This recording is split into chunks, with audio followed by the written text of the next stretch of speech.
One of the two main reasons people go from a mid-range smartphone to a flagship is for the camera and for more performance. Usually that's for gaming. If you haven't seen my Honor View 20 camera review or the comparison versus the OnePlus 6, I highly encourage you to do so. Now, with the camera staple covered and we already know it has a great one, how does the View 20 handle gaming? Today we're going to show off what Honor did to make it a very competitive device with a few standout, if slightly gimmicky features. Let's check it out. Fortnite is one of the most popular games in the world, love it or hate it. Well, Apex looks to argue against that, but it is also one of the more demanding titles available on Android. The Honor View 20 is one of the few devices that can actually run this game at 60 frames per second, thanks to a developer-provided setting for specific devices. Now personally, I'm not a huge phone gamer. I'd rather play on my PC or my Xbox before using my phone.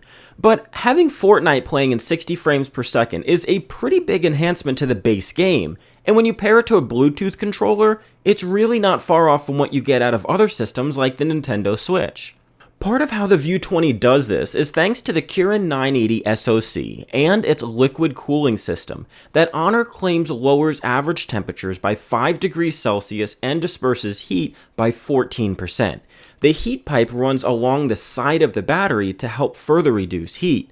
They also place a graphite sheet, and that helps aid the removal of the heat, and they added something called AI soft cooling technology to help it even further. So does it even work?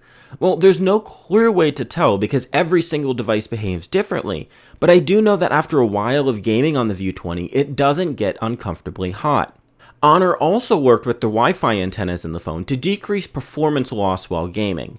Now, if you remember Antenna Gate with the iPhone 4, you'll remember that radio waves and your hand don't exactly mesh well. To avoid this, most phones have their antennas placed on the top of the sides, where your hand usually isn't.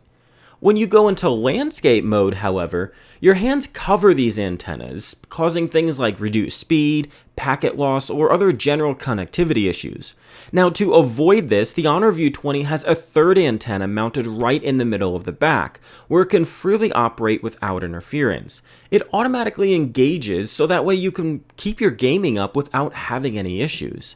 Overall, I'd say the Kirin 980 powered, Turbo Boost 2 enabled Honor View 2 is a pretty good gaming experience, but they took it a step further. If you remember my camera review, I mentioned that this particular sensor right here isn't a telephoto or wide angle sensor. So what is it?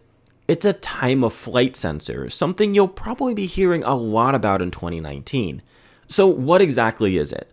Well, to explain it easily, it's a sensor whose singular responsibility is to measure the time it takes for light to travel from the sensor to an object and back again. When this is accomplished at the speed of light, you can determine how far an object is away from the sensor. And this way, you can use complex math models to determine how far a 3D object is and even map it in the real world and in real time. There are some neat apps like Fancy Skiing, Fancy Darts, and Magic AR, and that's where these come in. They use this time of flight sensor to bring real-time AR gaming to the phone, and you can experience this on your television or PC monitor as well. All you need to use is a USB-C to HDMI adapter or wireless projection to your laptop. It's an experience I'd call neat. Personally, I'm not a big fan of AR, and I think the technology is still in its infancy. The time of flight sensor, though, is really cool technology, and when it's available at this sort of price, it has the ability to get better and find other uses. Honor uses the time of flight sensor to do AI calorie counting, and while it didn't really work well in my experience, it's still pretty neat to have. So what does all this have the potential for? Some pretty awesome 3D shaping, and even human body mapping down the road. So as I mentioned in the beginning, people usually generally upgrade from a mid-range phone to a flagship for two reasons. And alongside the camera, which is fantastic on the Honor View 20, the gaming experiences on the Honor View 20 live up to what I think people are looking for.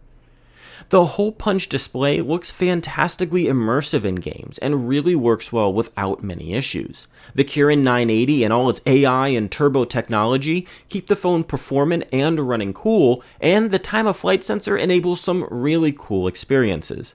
So thanks to Honor for sending us this View 20 and encouraging us to take a look at its full potential. Now, if you've enjoyed this video, be sure to go ahead and subscribe, and turn on the notification bell to get notified of every video we put out here on XDA TV. If you've enjoyed this video, leave a thumbs up. I'm Daniel Marchena for XDA TV, and I'll see you in the next one.